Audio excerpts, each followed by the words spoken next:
చిత్తుడు పరిసర సంగమున తోడుగా రాగా భగవంతుడు విహరించు మేతలుంప గ్రామం ప్రవేశించాడు. వాహనం దిగి కాలినడకలో ఆరామంలోకి ప్రవేశించాడు. ఆరుబయట హాయిగా విహరిస్తూ మహానుభావుడు సన్నిధానమునకు పోయి దండ ప్రమాణాలు చేశాడు. బుద్ధ భగవానుడు హాయిగా విహరిస్తున్నాడు బయట, ఆరు బయట.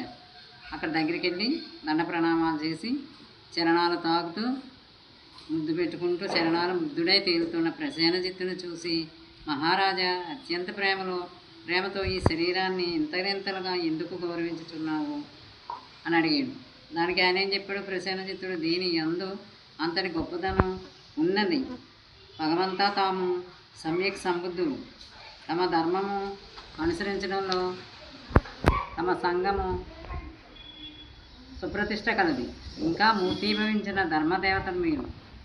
20 ఏండ్లు 30 ఏండ్లు బ్రహ్మచర్య పాలన చేయ శ్రమణులు చాలామందిని చూశాను నేను. ఇంత నికరముగా అఖండ బ్రహ్మచర్య పాలనకై నడుము కట్టిన వారు ఎవరూ లేరు. మీ సంగమనకు తప్ప ఎందులో నేను చూడలేదు.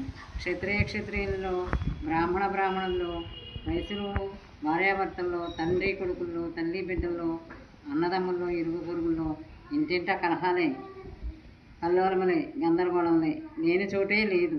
ఇంతటి ఐకమత్యము, ఇంతటి నీతి నిబ్బరం, ఇంతటి కట్టుబాటు తమ భిక్షు సంగములు తప్ప లోకములో ఎక్కడా కనిపించదు. సర్వజ్ఞమూర్తి, నేను రాజాదిరాజును. అయినా సరే నన్ను ఆగ్రహింప నేను సమర్థుణ్ణి. నా గృహంలో అడ్డదిడ్డముగా మాట్లాడతారు. ఎలా శాసించినా హడావుడి వాళ్ళు వదలరు. ఇక్కడ ఎంతటి నియమ నిబద్ధత, దగ్గు రాదు, తుమ్మరు. ఈ కట్టడి మీ శిష్య సంగమును తప్ప ఎక్కడా కనిపించదు. కత్తి డాలు లేదు, తిట్లు లేవు, కుమ్ముట లేదు. మీ సంగము సుప్రతిష్టము. ఎందరో తలపండిన మేధావులు, కొమ్ములు తిరిగిన పండితులు మిమ్మల్ని ఢీకొనుటకు వచ్చి తికమకలై వచ్చిన దారినే పోతారు. నా జీతం భత్యం తింటూ పోషిస్తానా? నా సమక్షంలో ప్రసంగంలో మీ పేరు వచ్చిందంటే నాపై చూపే గౌరవం కంటే మీపైన చూపే చాలా గౌరవం చూపిస్తారు. మీకు మీరున్న దిక్కుకు తిరిగి నమస్కరించరు. స్వామి బుద్ధులు, మీ ధర్మము అనుసరించదగినది. ఇలాగలాగా ప్రసేనజిత్తుడు బుద్ధుడిని, ఆయన సంఘాన్ని ఈ రకంగా మెచ్చుకుంటున్నాడు.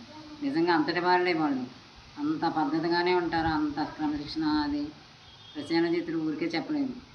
బుద్ధ సంఘంలో అంత నియమాలు నిష్ఠలు అంత కరెక్ట్గా ఉంటారు. గురువుని ఎందు ఈరోజు బాగానే చెప్పుకున్నాం, రేపు ఇంకొకటి చెప్పుకున్నాం. సరేనా?